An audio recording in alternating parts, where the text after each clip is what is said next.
This TV producer is speaking out on camera for the first time about what it was like working for Ellen DeGeneres. Toxic, phony, hypocrite, liar. That's what she is. Yes, the 83-year-old entertainer just announced that the upcoming 19th season of her show will be its last. Apparently, she created a workplace more toxic than an Amazon warehouse in Chernobyl. Led to article after article of people being like, Ellen's a Ellen is a nasty person.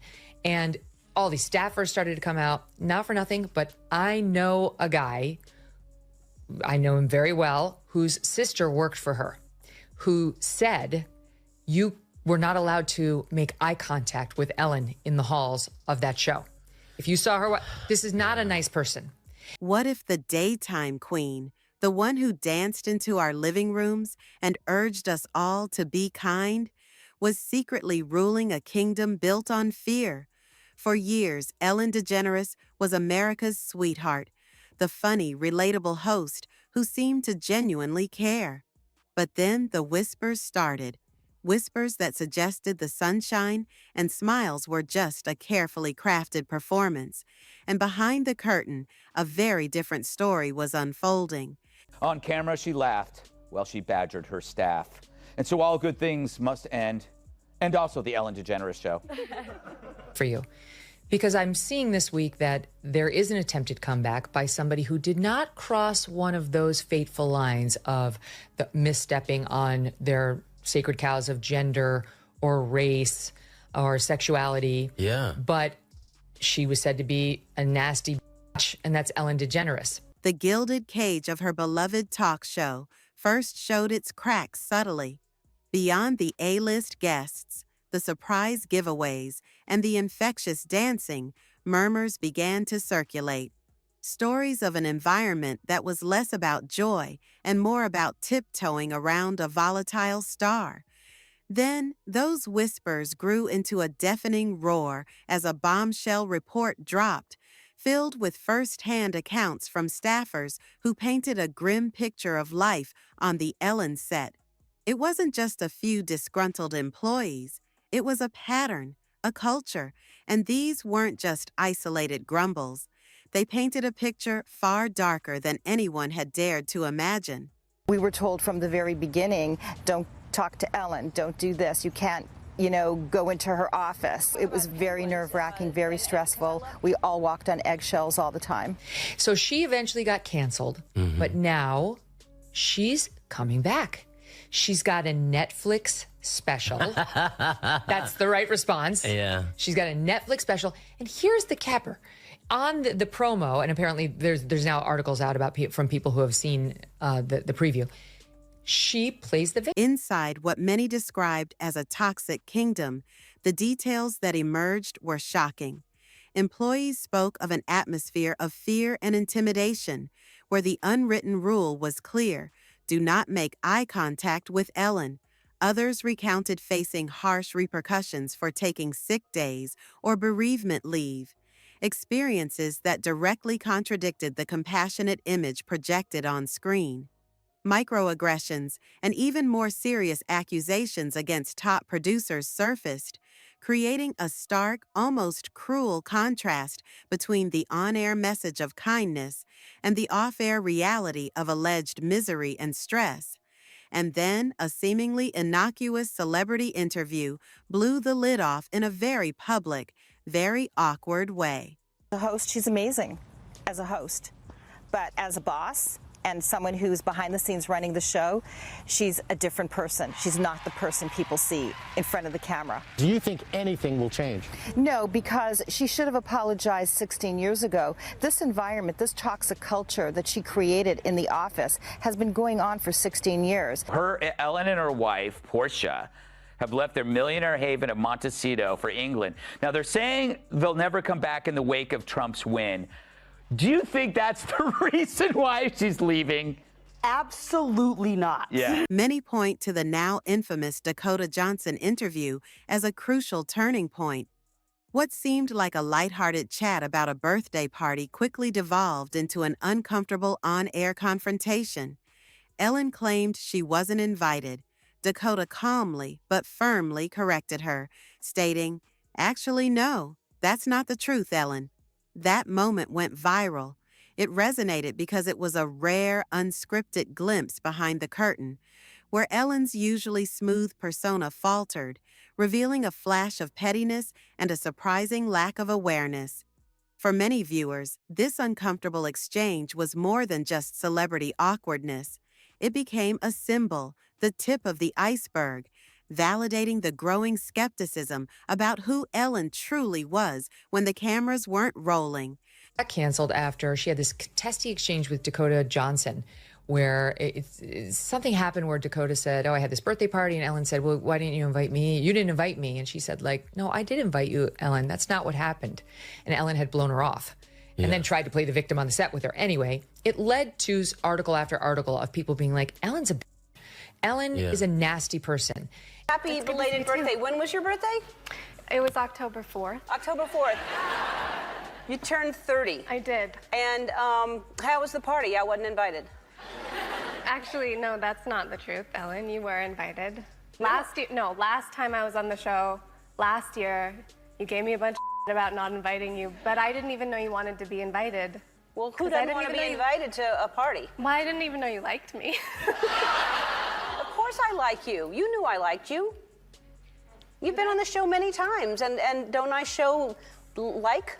Yeah, you do. Yeah. But I did invite you and you didn't come. That uncomfortable exchange was just one snowball in an avalanche of professional consequences that soon began to mount.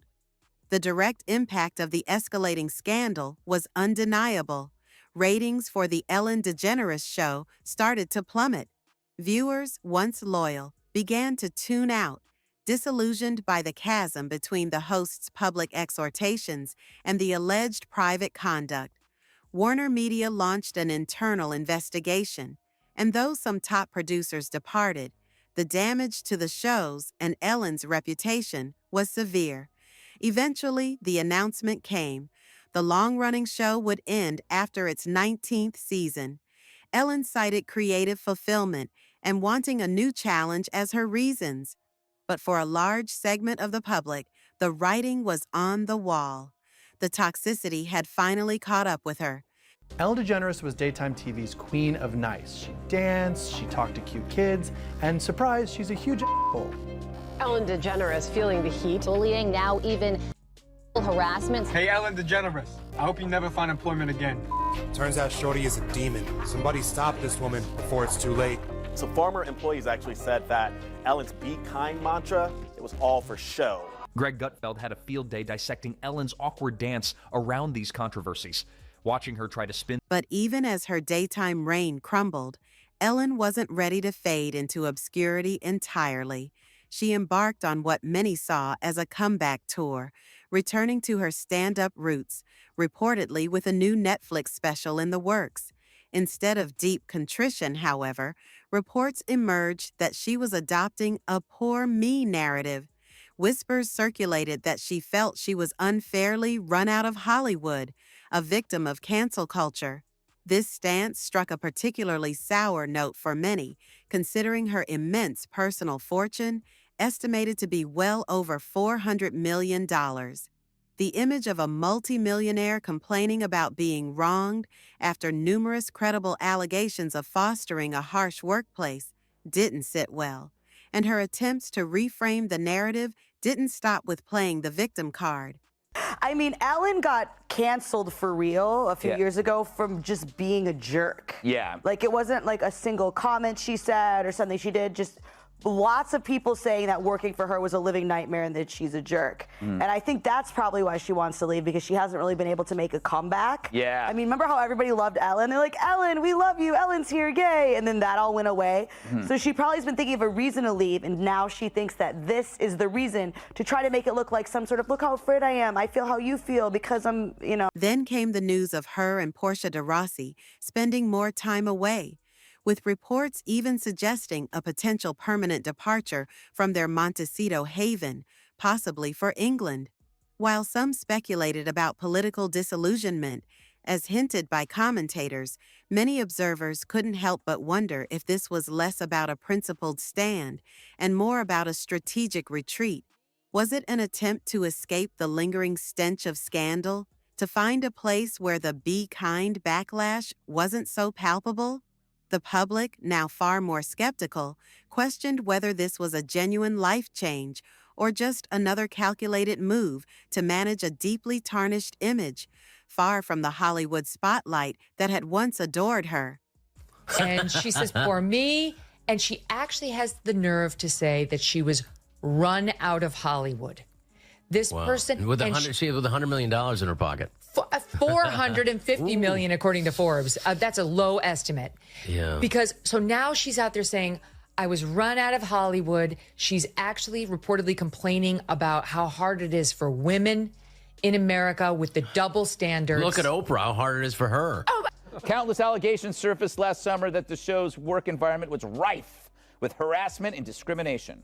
Following those charges, Ellen's ratings dropped faster than Kevin Spacey's pants at a boy band pool party. Out there saying, I was run out of Hollywood. She's actually reportedly complaining about how hard it is for women in America with the double standards. Look at Oprah, how hard it is for her. Oh, she's got, like 10 houses, Ellen DeGeneres? Michelle Obama, look how hard it is for women in America. They're hurting. They're going to let her back in, Rob, because she's a lesbian, she's a leftist, and she didn't hit one of their sacred cows. Nastiness, that's their bread and butter. So, after all the shocking revelations, the tearful on-air apologies that many felt rang hollow, and the carefully managed retreat, what's the real takeaway from the fall of Ellen DeGeneres?